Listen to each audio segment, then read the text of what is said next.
Hello guys, welcome to my mini blog. तर आज आलो आहे मी मुंबई मेट्रो एक्वा लाईन अंडरग्राऊंडला. तर हे स्टेशन आहे अंडरग्राऊंडचं दादर. लिफ्टमधून उतरलो आहे, आता तिकीट काढतो. तिकीट काढून झालं आहे. तिकीट असं काढलं आहे की दादर टू वरळी एका माणसाचं तिकीट आहे 20 रुपये.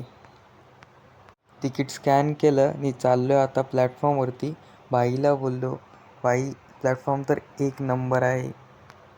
मग बोललो मेट्रोमध्ये बसल्यावर किती खतरनाक वाटेल.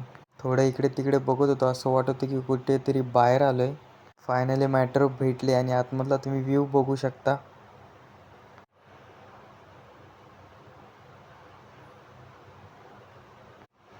जाम भारी वाटतंय. तुम्ही बघाही किती वाकडे तिकडे होते. तुम्हाला काय सांगू, माझी किती समजून जावं तुम्ही. जाम स्पीड आहे. आमचं स्टेशन आलं, आता आम्ही उतरतोय. गाईज, तुम्ही पण अंडरग्राऊंडचा एक्सपिरियन्स घेऊन या. मी तर घेतला, तुम्ही पण एकदा घेऊन या. चला मग भेटू पुढच्या मिनी ब्लॉगमध्ये. Bye bye.